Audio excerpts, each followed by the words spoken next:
nos haga rezar, ¿ya? Ok. Ok, en nombre del Padre, del Hijo, del Espíritu Santo. Amén. Ven, Espíritu Santo, a nuestros corazones para llenarlos de tu amor y aprender lo que quieras que aprendamos. Que bendigas a Padre Jorge y todos presentes.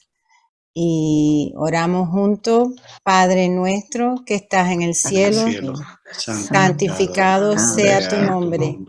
Venga a nosotros tu reino. Hágase tu voluntad, así en la tierra como en el cielo. Danos hoy nuestro pan de cada día. Perdona nuestras ofensas, como también nosotros perdonamos a los que nos ofenden. No nos dejes caer en tentación y líbranos del mal. Amén. Amén. En nombre del Padre, del Hijo, del Espíritu Santo. Amén. ¡Viva Cristo Rey! ¡Que viva Cristo Rey! ¡Viva! ¡Viva! Bueno, vamos entonces a compartir la pantalla.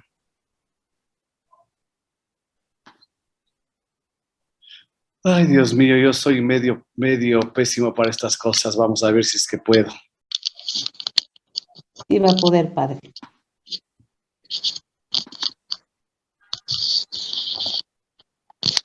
Ahí está. Ahí se ve muy bien. Solo habría que ponerle en presentación. En presentación. Eso, ahí abajito, justo. Ya. Está. Sí leen todos, ¿no es cierto? Sí. Ya. Sí, muy bien. Bueno, entonces me había pedido Mercedes un poquito sobre Cristo Rey, esta fiesta que estamos a punto de celebrar. Ya sabemos cómo celebramos esto el último domingo del año litúrgico, para cerrar el año litúrgico y empezar un nuevo tiempo. Entonces, es muy decidora esta fiesta en este tiempo, ¿no? Vamos a ver primero, Cristo es Rey por derecho propio y por derecho de conquista. Por derecho propio lo es como hombre y como Dios, Jesucristo, verdadero Dios y verdadero hombre. En cuanto hombre, por su unión hipostática, porque el Señor esta unión que nosotros conocemos, las dos naturalezas, ¿no? La naturaleza humana se une a la naturaleza divina, están ellas unidas. No es que por un lado es Dios, por otro lado es hombre. En Jesucristo están las dos naturalezas. Es el verbo que recibió del Padre la potestad, el honor y el reino. Eso lo vemos en Daniel. Y en cuanto verbo de Dios, es el creador y conservador de todo cuanto existe. Por eso tiene pleno y absoluto poder en toda la creación. Por derecho de conquista, en cambio, Cristo es Rey en virtud de haber rescatado al género humano de la esclavitud en la que se encontraba, al precio de su sangre, mediante su pasión y su muerte en la cruz. Allí es en donde el Señor conquista este reinado y se hace precisamente Rey del universo, Rey de los redimidos, Rey de los cristianos, y es impresionante ver cómo precisamente el trono de este Rey se va a convertir la cruz, ¿no? El Padre lo puso todo en manos de su Hijo y debemos en este sentido obedecerle al Señor en todo.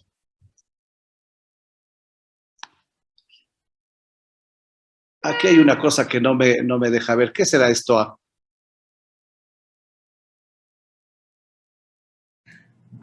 ¿Cómo le quitaré? Ah, ya. Nosotros sí lo vemos completo. Ah, ya. Bueno, no es justo apelar al amor como pretexto para ser laxo en la obediencia a Dios. Creo que esta idea está clara, ¿no? No es justo apelar al amor como pretexto para ser laxo en la obediencia a Dios. Es decir, simplemente porque nos obliga, ¿no? En nuestra relación con Dios la obediencia es el amor y precisamente la obediencia y el amor son inseparables. No se puede separar la obediencia y el amor. Están realmente unidas en el Señor. El que tiene mis mandamientos, dirá el apóstol San Juan, palabras de Jesucristo, ¿no? El que tiene mis mandamientos y los guarda, ese es el que me ama. Me ama, se ha amado mi Padre. Y yo le amaré y me manifestaré a él. Y más aún, otra de las traducciones nos dirá que es el que le ama, cumple los mandamientos y obedece al Señor, vendrá y haremos morada en él, nos dirá otra traducción. Es impresionante ver cómo nosotros podemos ser casa de Dios, podemos ser morada de Dios. En nosotros Dios quiere vivir, Dios quiere estar. El pontífice León XIII enseñaba en la carta, en la encíclica Immortale Dei, la obligación de los estados, todos los pueblos, todos los estados, todos los gobiernos, todas las gentes que deben rendirle culto a Dios, homenajeando su soberanía universal en Jesucristo. Diferente a los hombres, es una soberanía muy diferente a la de los presidentes, a la de los reyes. Recién nomás pasábamos aquello de la muerte y los funerales de la reina Isabel II, ¿no? Entonces era de ver cómo, imagínense a un rey humano, todo ese culto, toda esa manifestación de amor que se lo pudo haber ganado todo, ¿no? Pero, y fíjense ustedes cómo al rey del universo, en el tiempo en el que estamos, se le niega todo culto. Naciones que le niegan el culto y el amor, ¿no? Y ya sabemos lo que está pasando en Nicaragua. Recién nomás salieron unas declaraciones del presidente Ortega cuestionando a la iglesia por qué defiende la democracia y no hay democracia en la iglesia. Imagínense, siglos de siglos que la iglesia ha venido subsistiendo y viviendo de tal manera para que ahora un presidente quiera ponerse hasta cierto punto en el mismo nivel. Entonces, esto es una ignorancia grande, ¿no?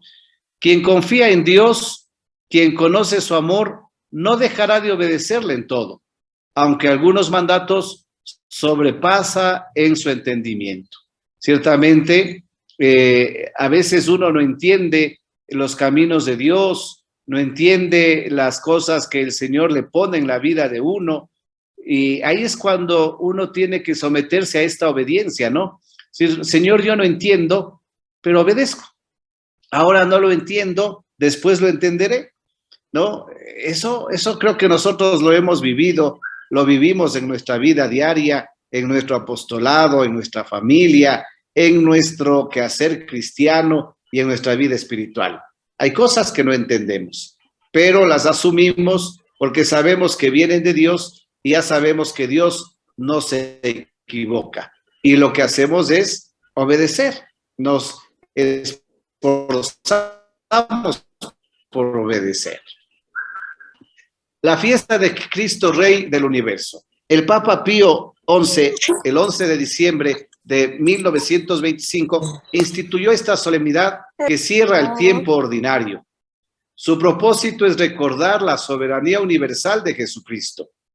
Es una verdad que siempre la Iglesia ha profesado, pero que recién en el siglo XX, en el año 1925, se puede vivir esta solemnidad, ¿no? Como muchas otras cosas, ¿no? Muchos de los determinaciones de fe, de los dogmas de fe, aunque se han vivido desde los mismos inicios de la Iglesia, pero se van determinando en la historia de la Iglesia. Y fíjense, en el año 1925, la fiesta de Cristo Rey, que era algo que la Iglesia lo ha profesado siempre, se vuelve solemnidad, con el sentido de que se pueda recordar siempre la soberanía de Jesucristo, el reinado de Jesucristo. Vamos viendo cómo el mundo va cambiando, cómo las sociedades van cambiando también, y en ese sentido, claro, hace falta que la Iglesia dé una respuesta a las situaciones que vive en la actualidad el mundo. Y eso ha sucedido siempre, ¿no? Cristo es el Rey del universo y de cada uno de nosotros. Es una de las fiestas más importantes del calendario litúrgico, porque celebramos que Cristo es el Rey del universo. Su reino es el reino de la verdad y de la vida, de la santidad y de la gracia, de la justicia y del amor, de la paz. Veamos un poquito todo esto, cómo va teniendo una historia. Y esta historia, claro, nos va a remontar incluso al Antiguo Testamento, ¿no? El tema que hoy estamos presentando responde a la espiritualidad cristocéntrica de la Iglesia. La Iglesia tiene a Jesucristo como el centro de su fe, el centro de su vida, el centro y la razón de ser, el centro de la humanidad es Jesucristo. Ya vemos cómo Jesucristo está al centro y Él es el que marca un antes y marca un después. Antes de Cristo, después de Cristo, ¿no? Incluso en la vida espiritual de cada uno, hablamos antes que yo conozca al Señor y después de haber conocido al Señor. Porque en ese sentido, el Señor Jesús se convierte en el centro de cada uno de los hombres. Cristo es el centro de la vida del hombre. Él es el Redentor, Él es el compañero de camino. Sin Él, ni el hombre ni la sociedad tienen sentido. Nada puede subsistir. Él es el Rey del universo. Él es el Rey de la creación y de los siglos. Rey natural y sobrenatural de todo lo creado. Esto me parece que lo entendemos bien. Rey natural porque Él ha hecho todas las cosas. Él ha creado todas las cosas. Él es la palabra creadora. Así lo dice el apóstol San Juan en el inicio de su evangelio, ¿no? Él es la palabra por la que se ha hecho todo y sin Él nada de lo que hay existiría. Y entonces, y también es el Rey sobrenatural de todo lo creado, porque ya veremos que el reino de Cristo ciertamente no va a ser de este mundo, sino va a ser de otro mundo, es más bien espiritual, ¿no? La palabra rey, aunque cada día es más difícil su definición, dadas las connotaciones sociales y políticas de los distintos países y culturas, significa literalmente monarca o soberano de un reino sobre el cual domina.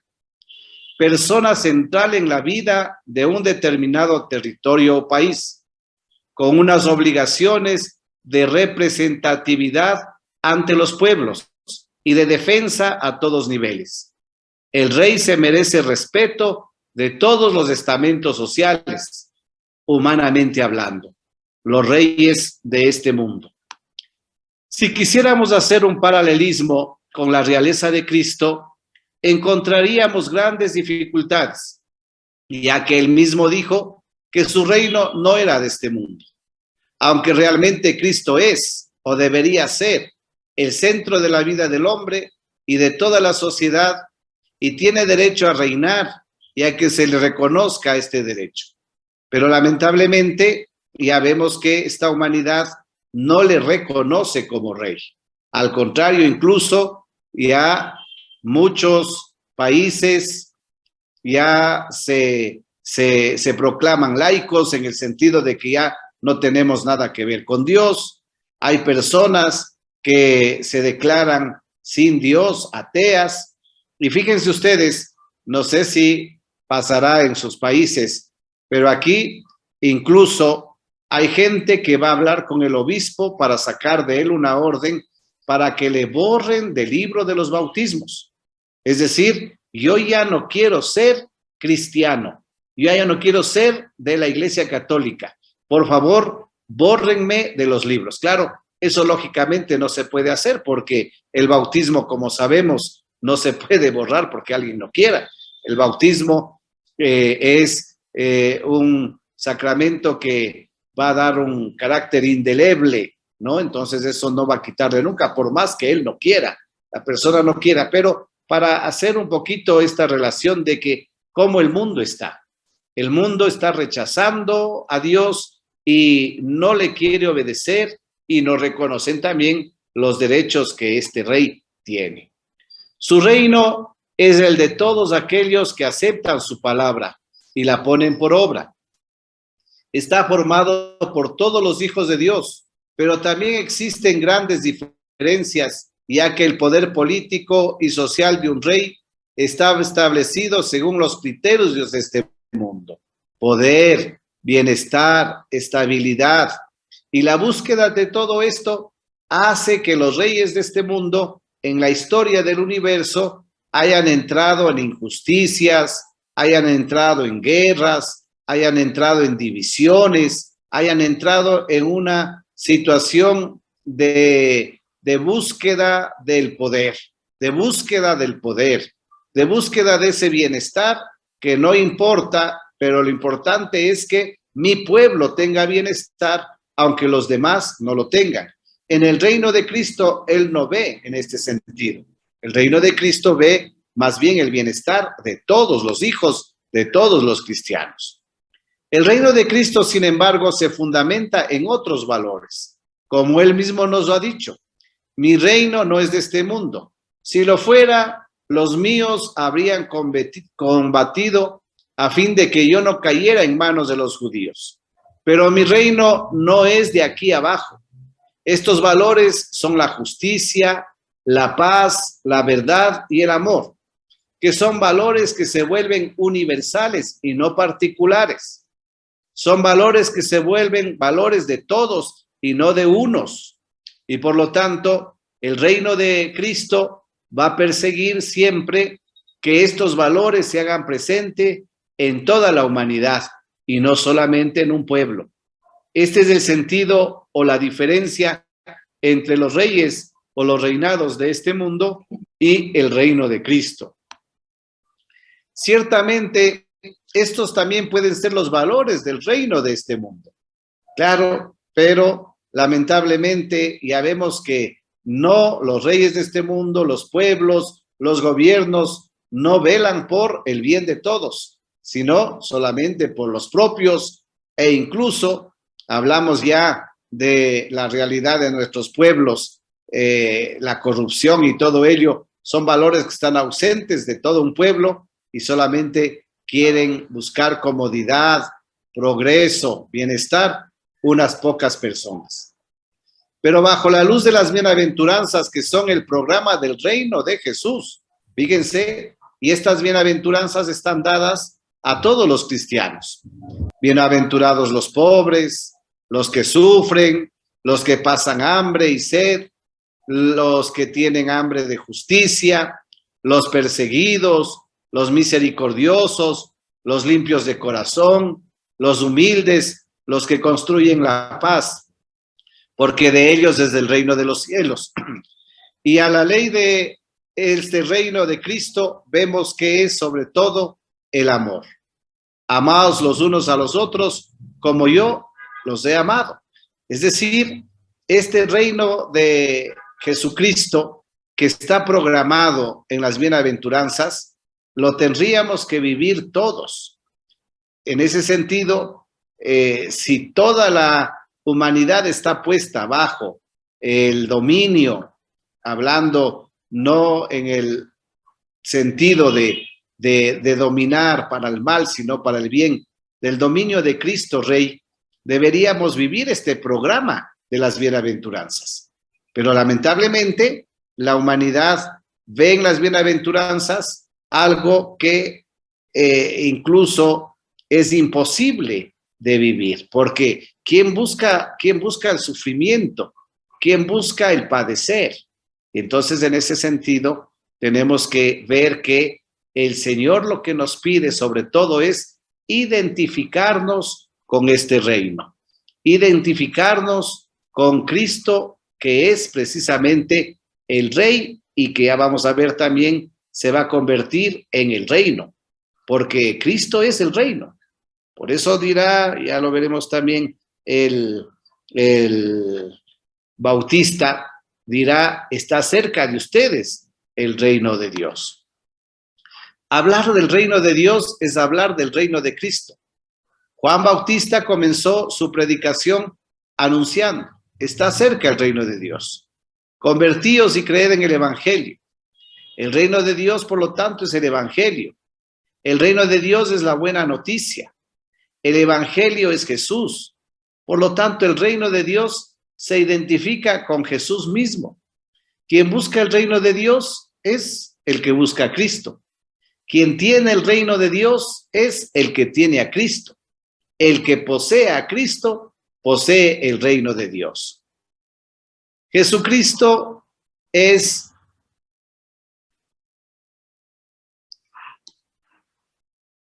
Rey y es una verdad indiscutible. Es un hecho, se acepte o no se acepte. Para confirmar esta realidad, se recurre a menudo a la Sagrada Escritura, tomando textos tanto del Antiguo como del Nuevo Testamento, aunque a veces le da a estos textos un sentido meramente acomodaticio. No hay mejor fundamento que la Sagrada Escritura para afirmar que Cristo es Rey, más allá de la creación y de los siglos, ya que como el Padre mismo lo dice, la Biblia entera es un poema sagrado de la soberanía de nuestro Rey divino. Para una mejor comprensión, dividimos este tema en 3 bloques, que lo veremos en estas 2 semanas, ¿no?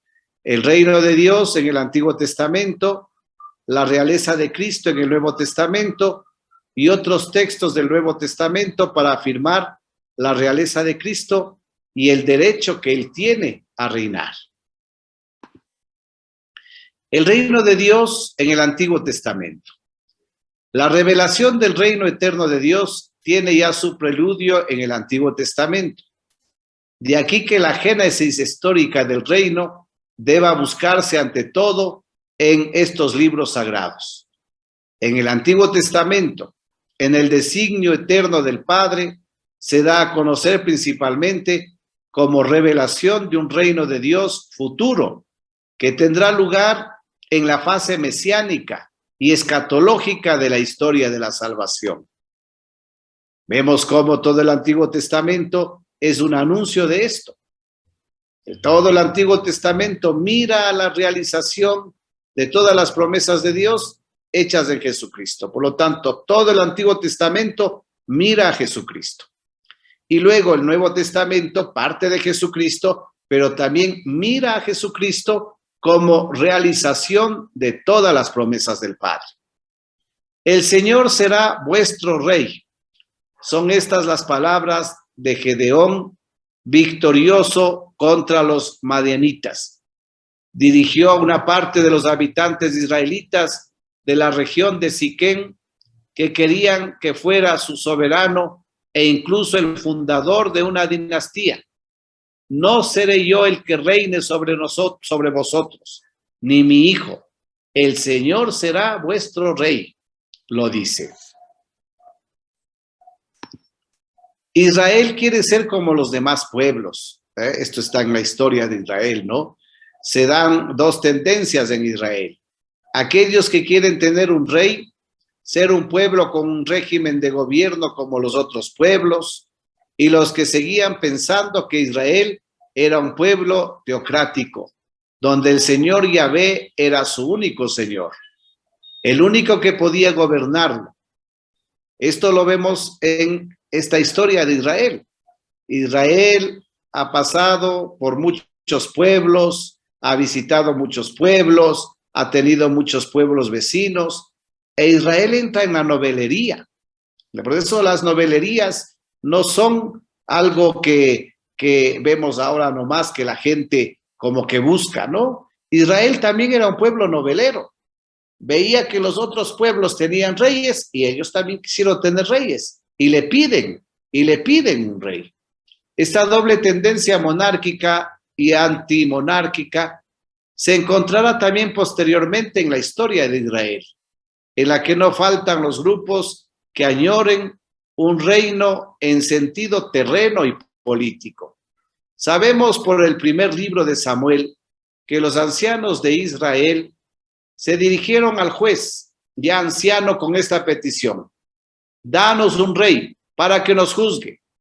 Samuel se entristeció porque veía que esa petición era otro intento de quitar a Dios la exclusividad de la realeza sobre Israel. Por eso se dirigió a Dios para consultarle en la oración, y según el libro citado, el Señor le dijo a Samuel: haz caso a todo lo que el pueblo te dice, porque no te han rechazado a ti, me han rechazado a mí, para que no reine sobre ellos. Es interesante el esfuerzo parcialmente exitoso que hace Samuel para conciliar la petición de una monarquía profana, una monarquía de este mundo, apartándose un poco de la monarquía divina, es decir, de Dios como Rey y Señor, con las exigencias de la realeza absoluta de Dios, de quien un sector del pueblo, por lo menos, ya se había olvidado.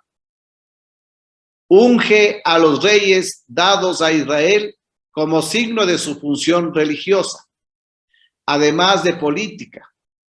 Será David el rey emblemático de esta conciliación de aspectos y funciones. Es más, por su gran personalidad se convertirá en el ungido por excelencia, figura del futuro Mesías, del rey del nuevo pueblo, es decir, de Jesucristo. A David, su siervo, puso para hacer salir de él un rey fuerte y que éste se sentase en el trono de gloria para siempre. ¿Quién es este rey fuerte? Este rey fuerte es Jesucristo. Dios sigue siendo rey de Israel. Con todo, hay que notar esta confluencia entre las dos dimensiones del reino y del reinar: la dimensión temporal y política y la dimensión trascendente y religiosa, ya que se encuentra en el Antiguo Testamento. El Dios de Israel es rey en sentido religioso, incluso cuando los que gobiernan al pueblo en su nombre son jefes políticos. El pensamiento de Dios como rey y señor de todo, en cuanto creador, se hace patente en los libros sagrados, tanto en los históricos como en los proféticos y en los salmos. Es decir, a pesar de que el pueblo de Israel pide reyes temporales, pide reyes terrenales que los gobiernen, jamás va a poder salir el reinado de Dios del pueblo. Siempre va a estar presente el gobierno de Dios en medio de su pueblo. De hecho, los reyes temporales de Israel tendrían que ser dóciles al rey Dios para ejercer su reinado. Pero ya vemos cómo David se aparta de Dios, comete errores. Ya vemos cómo Salomón se aparta de Dios, comete errores, y así todos los reyes de Israel. Así el profeta Jeremías llama a Dios muchas veces Rey, cuyo nombre es Dios de los ejércitos. Y numerosos salmos proclaman que el Señor reina. Esta realeza trascendente y universal había tenido su primera expresión en la alianza con Israel. Ahora pues, si de veras escucháis mi voz y guardáis mi alianza, vosotros seréis mi propiedad personal entre todos los pueblos, porque mía es toda la tierra. Seréis para mí un reino de sacerdotes y una nación santa. Es lo que dirá la Escritura, la palabra de Dios en el Antiguo Testamento. Como el mismo Dios se proclama rey de este pueblo. Esta pertenencia de Israel a Dios como pueblo suyo exige su obediencia y amor en sentido absoluto. Amarás al Señor tu Dios con todo tu corazón, con toda tu alma, con todas tus fuerzas. Y esto lo dirá muchas veces el Antiguo Testamento, y de hecho el mismo Señor Jesús: Shema Israel, escucha Israel, amarás al Señor tu Dios. Israel tiene conciencia de ello y vive su relación con Dios como una forma de sometimiento a su rey. Aun cuando el Señor acepta la institución en Israel del rey temporal y de su dinastía en el sentido político, Israel sabe que tal institución conserva un carácter teocrático, es decir, nace de Dios. Por eso los reyes serán ungidos. Los reyes vivirán esta unción y esto lo hará el profeta. Desde la historia resulta evidente que entre el reino en sentido terreno y político y las exigencias del reinar de Dios existen divergencias y contrastes. Así se explica el hecho de que, aunque el Señor mantiene su fidelidad a las promesas hechas a David y a su descendencia, la historia describe conspiraciones para poner resistencia al reino del Señor, que está en manos de los hijos de David. Un contraste en el que se delinea cada vez mejor el sentido mesiánico de las promesas divinas. Israel espera la venida del Mesías, que ocupará el trono de David, es decir, espera un rey. Israel espera un rey poderoso. Israel espera un rey que lo libere, ¿no? De ahí que existe una cierta decepción en algunos judíos, porque ven que Jesucristo no es la imagen de los reyes antiguos que habían tenido. En efecto, casi como una reacción contra la desilusión causada por los reyes políticos, se refuerza en Israel la esperanza de un rey mesiánico, como soberano ideal, de quien leemos en los que la paz no tendrá fin sobre el trono de David y sobre su reino, para restaurarlo y consolidarlo por la equidad y la justicia desde ahora y para siempre, ¿no? Así es como se presenta a quién va a ser el sucesor de David, el vástago que saldrá del tronco de David, que es este rey, es el rey que espera la humanidad, en este caso representada en el pueblo de Israel. Isaías se explaya en la profecía sobre este soberano al que atribuye los nombres de maravilla de consejero, Dios fuerte, siempre Padre o Padre sempiterno, príncipe de la paz, y cuyo reino describe como una utopía del paraíso terrenal. La justicia será su ceñidor, la ceñidor de su cintura. Verdad, el cinturón de sus flancos. Serán vecinos el lobo y el cordero. El leopardo se echará con el cabrito. Nadie hará daño a nadie. Nadie hará mal a nadie, porque la tierra está llena de conocimiento del Señor y cubren las aguas del mar. ¿Recuerdan ustedes estas profecías que están sobre todo en el tiempo de, precisamente después de celebrar la fiesta de Cristo Rey, viene el tiempo de Adviento, y ahí se escucha a los profetas fuertemente hablar de esto y hacer estas profecías, pero de una manera fuerte. Y realmente son hermosas las imágenes que pone el profeta Isaías sobre este reinado, ¿no? Sobre este rey y sobre este reino. Es impresionante esas imágenes, pero que nos dicen tanto, ¿no? Un león con un cabrito, un oso con un niño, el niño metiendo la mano en el nido de las serpientes. Es decir, para hacernos ver que el orden cósmico, toda la creación va a cambiar con la presencia de este rey. Esto es lo que nos muestra las profecías. Son metáforas destinadas a poner de relieve el elemento esencial de las profecías sobre el reino mesiánico. Una nueva alianza en la que Dios abrazará al hombre de modo benéfico y salvífico. Los libros del Antiguo Testamento están llenos de invocaciones al Mesías, que no solo manifiestan su poderío sobre el mundo actual, sino también la acción sobrenatural de su soberanía por medio de los divinos sacramentos, ¿no? Como decíamos hace un momento, todo el Antiguo Testamento es una promesa.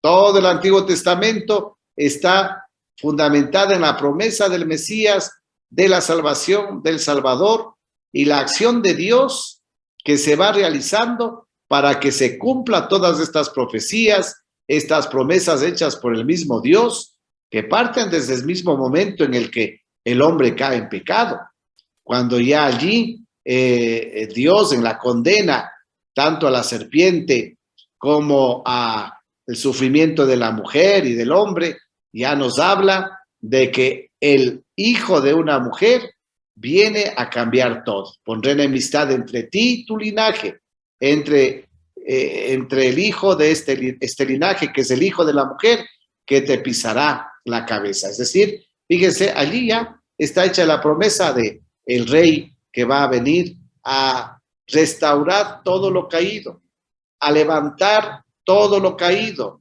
a componer todo lo dañado, y lo hará, como dice Isaías, no destruyendo, porque esa imagen también que pone dice, todavía la llama humeante no la va a terminar.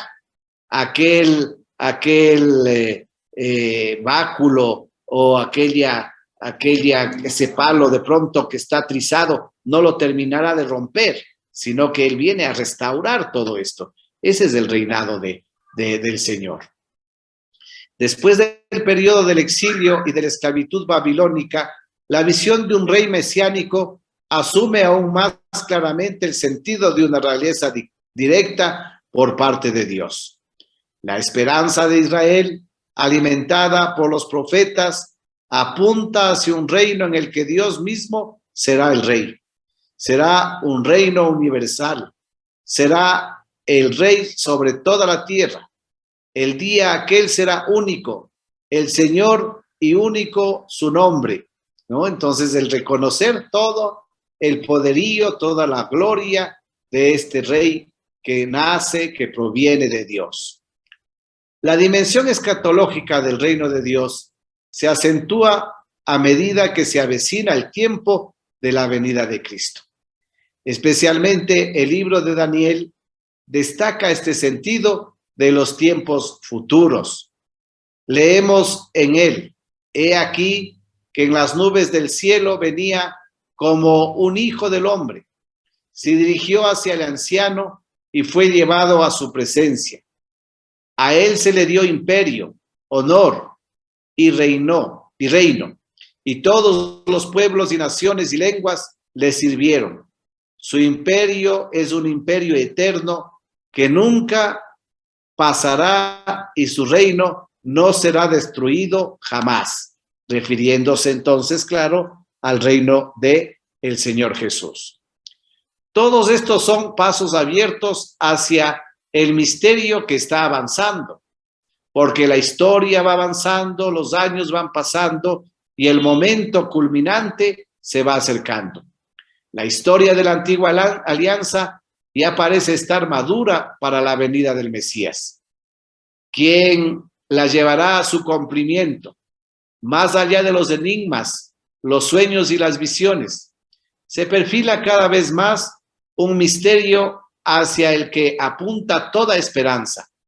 También en las horas más oscuras de la derrota, e incluso de la esclavitud y del exilio, en esos momentos tan difíciles que pasa el pueblo de Israel, en varios momentos de su historia, porque ya vemos que el pueblo de Israel en varios momentos de su historia sufre por su infidelidad, por ir tras dioses falsos, por abandonar a Dios, por ir ante las novelerías que se le presentaban los pueblos vecinos. Entonces, allí vemos cómo sufre mucho, tiene momentos muy difíciles, pero aún ahí, en esos momentos, el pueblo es consciente de que las promesas de Dios son de un reinado que va a reconstruir todo. El hecho que mayor interés y admiración suscita en estos textos es que la esperanza del reino de Dios se ilumina y purifica cada vez más hacia un reinado directo de parte de Dios, trascendente. Sabemos que este reino incluye a personas, ¿no? A la persona del Mesías sobre todo. Claro, ahí también incluye a la Virgen María, prometida también desde el mismo momento del pecado. Todos estos sucesos forman como un crepúsculo del gran día del reinado de nuestro Rey, temporal y eterno, y sobre todo Rey Salvador.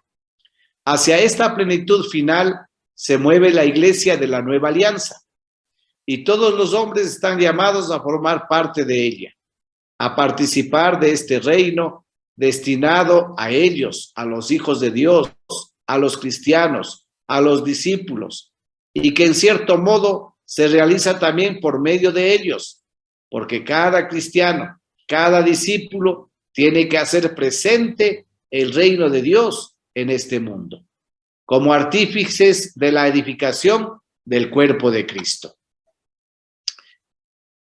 Así es más o menos esta parte de la primera de la realeza anunciada ya en el Antiguo Testamento. No sé si hasta aquí hay alguna pregunta y podemos dejarlo de pronto allí para poder conversar un poquito sobre esto, y la próxima semana podemos ver lo del Nuevo Testamento, sobre todo los evangelios y algunos otros escritos. Sí, padre, yo tenía una pregunta porque yo tenía entendido que el significado de la palabra escatológico, sobre todo para los que estamos aquí en Estados Unidos. Yo no te digo nada. ¿No? ¿No me No escuchan? no te oigo, Mercedes. ¿Resto? Nosotros sí la escuchamos. Escuchamos, Mercedes. ¿Sí? ¿Usted me escucha, padre? No. ¿Me escucha ahora? Mercedes, no te oigo. Oh, no sé por qué, padre, porque a las demás escucha. Háblele a ver si alguien Padre Jorge Villarreal, ¿me escucha? Padre. No, ¿Escucha Nelly de República Dominicana?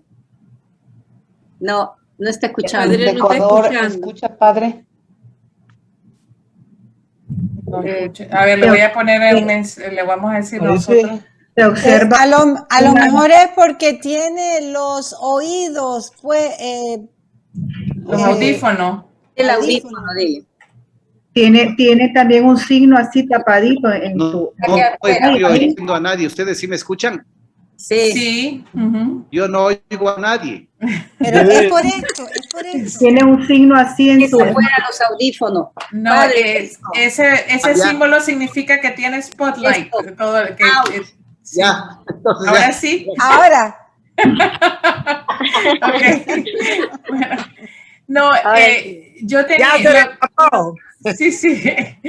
Quería preguntarle, padre, y es que yo tenía entendido la palabra escatológico significaba algo, pero no sé si de la manera que usted la está utilizando, que la manera de lo que ha dicho, ¿me pudiera decir qué significa esa palabra?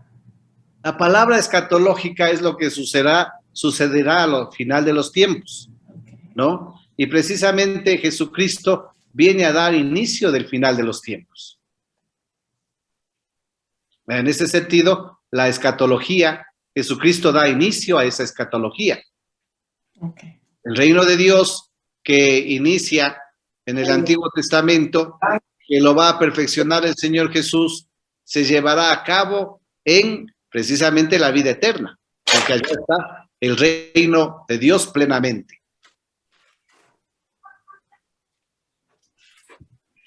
En otras palabras, Jesús anuncia entonces, cuando anuncia el fin del mundo o los tiempos, está haciendo la escatología. Claro. Y una escatología que la realiza la iglesia, los hijos de Dios, que se realiza en medio de nosotros. Nosotros llevamos a cabo todo esto. Estaba viendo también acerca de los reinados, que no se suponía que tuviéramos reyes, sino que fuera Dios nuestro rey. Que Dios haya permitido que tengamos reinados en la tierra es porque nosotros lo pedimos, o sea, lo pidió la humanidad, como dice Claro. usted con la novelería. Pero entonces, ¿Se comete pecado al estar participando en la novelería? Bueno, ciertamente que la humanidad entra siempre en esa novelería, y esta novelería es un poco salir de lo establecido, en este caso el pueblo de Israel, salir de lo establecido, un reinado de Dios en el que estaba Dios y los profetas, era Dios y los profetas, ¿no? Y entonces aquí el pueblo, viendo que los otros pueblos vecinos tenían reyes, le piden rey. Y esto, claro, no es por una recta intención del pueblo. O sea, no es que tenga una recta intención para pedirle rey, yo quiero rey, ¿no?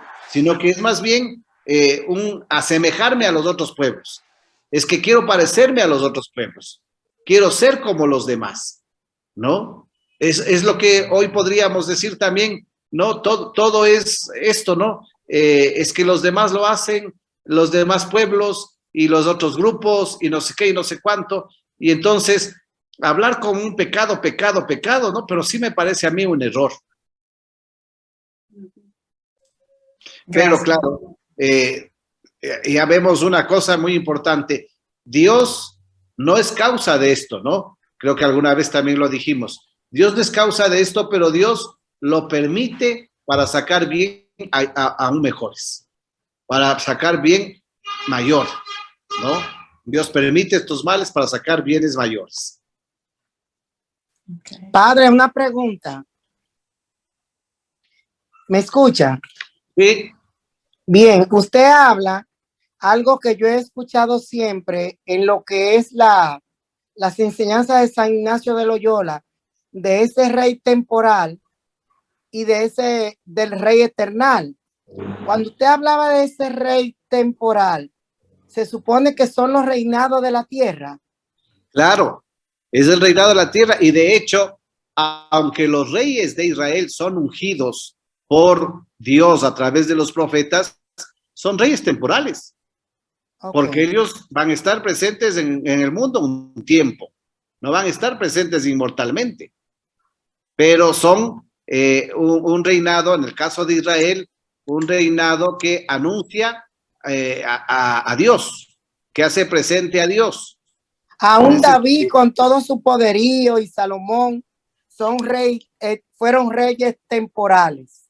Claro, reyes temporales, aunque en David la profecía es de inmortalizar el reinado de David, pero a través no de él, sino de Cristo. Sino de su linaje. Claro. Ok, perfecto. Tengo una pregunta, padre. Ellos esperan un rey mesiánico ideal, donde la paz no tendrá fin.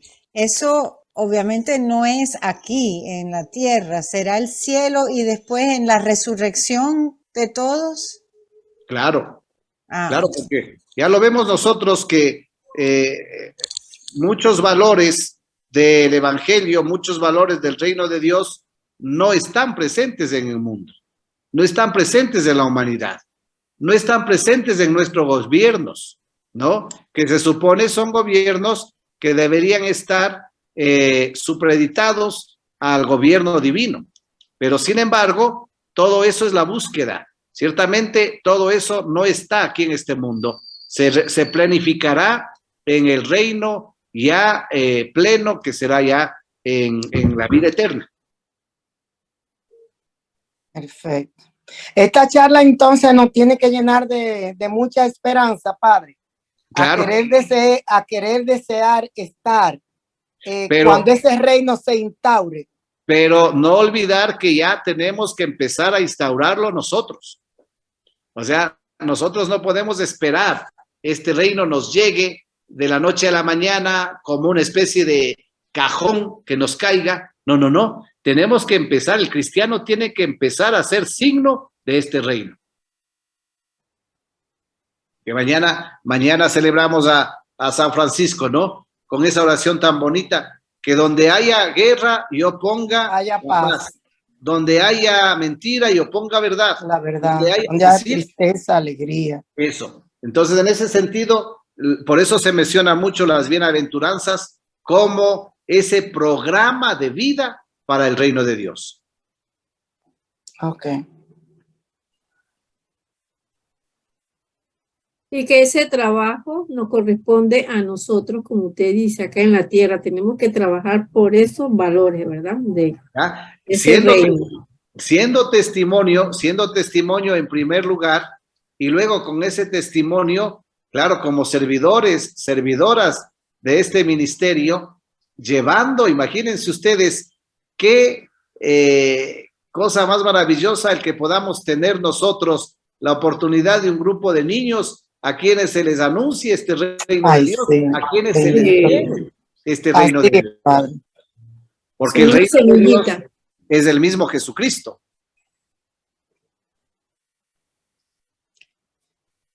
Y padre, yo quería comentar justamente que al respecto de todo lo que estamos viviendo hoy, todas estas transformaciones de la sociedad, en donde hace poco pues pasábamos un segundo curso en donde ahondábamos los temas de homosexualidad, de todo este nuevo vocabulario y lenguaje de binarios, no binarios, cosas que para nosotros en nuestra edad, y lo digo personalmente, es una novedad que nunca esperamos vivir, y que nuestros pequeños, que muchos ya son hijos de, no sé qué vayan a vivir los hijos de los millennials, ¿no? Pero obviamente sí es para nosotros una gran tarea.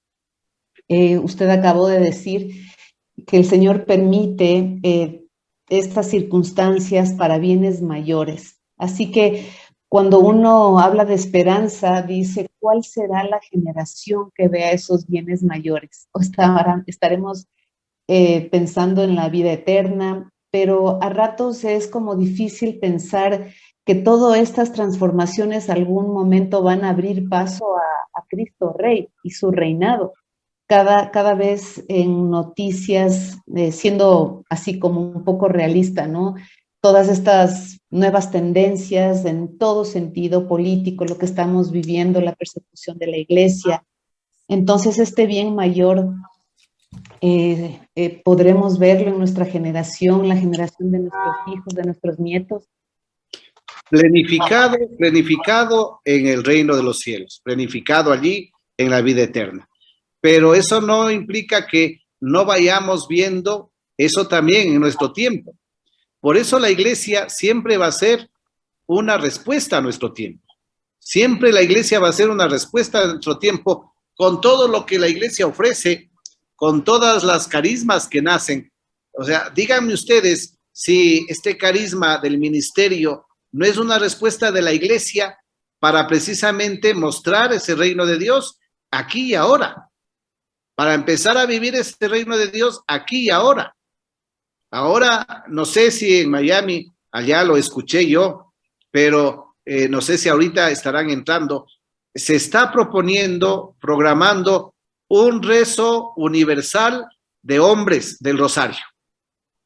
Fíjense ustedes, aparentemente, por un lado, todo lo que has dicho, Anabela, toda esa situación, toda esa triste realidad que nos lleva hasta cierto punto a tener tanta decepción de esta humanidad, pero por otro lado, la iglesia a través de los carismas, a través del Espíritu Santo que actúa, va respondiendo, y la iglesia no se queda. A través de todos los carismas y sobre todo a través de cada uno de nosotros, la iglesia va dando una respuesta a los momentos actuales.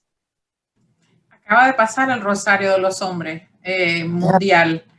¿Sí? Aquí en Miami creo que fueron 4,000 hombres o algo así que lo hicieron de rodillas en diferentes partes de la ciudad, y fue bien impresionante. Lo que no lo cubrieron los medios, solamente los medios católicos, pero sí, y creo que fueron 1 millón o algo así a través del mundo entero, porque era mundial. Y ahora se está proponiendo otro que no sé para qué fecha es, ya voy a tratar de ver. Para el día 8. Para el día 8. Para el día 8 se está proponiendo otro, pero ya a nivel mundial. Entonces, fíjense. Sí. Muchos países ya lo aceptaron. Claro. Claro. Y en lugares que aunque no lo aceptan, porque yo pienso Nicaragua va a aceptar como gobierno, no lo va a aceptar. No, Pero no. los cristianos que están allí lo van a hacer, sí lo van a hacer. Sí, es cierto, sí es. Y entonces, fíjense, el reino de Dios supera todo reino de este mundo. El reino de Dios supera todo gobierno de este mundo.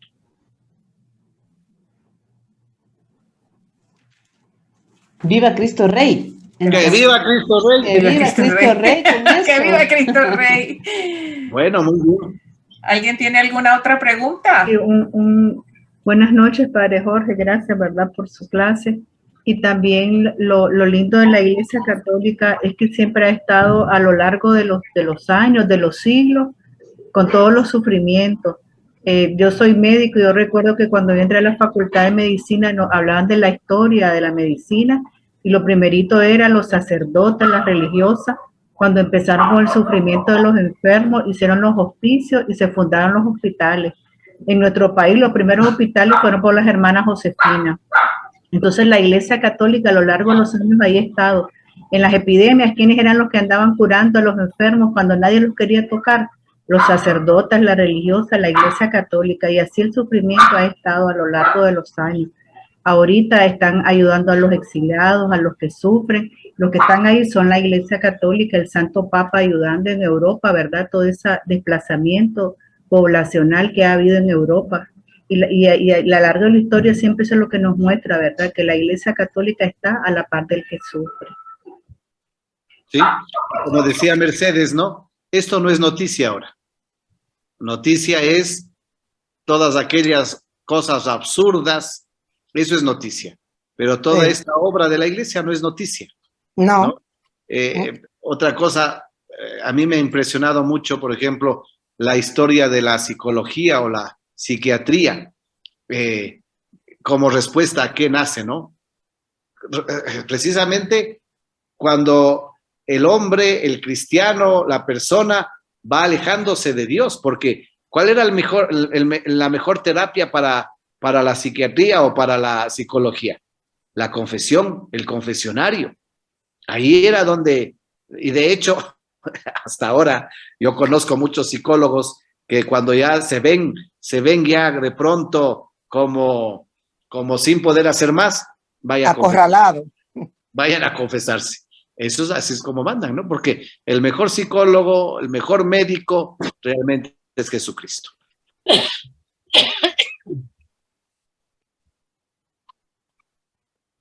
¿Alguna pregunta más para entonces ya despedirnos? Porque ya estamos exactamente a la hora exacta que empezamos y le agradecemos tanto, Padre, por este montón de cosas que nos dijo, que estuvieron preciosas y que nos nutren muchísimo y que nos da una pauta de qué es lo que le tenemos que enseñar a los niños.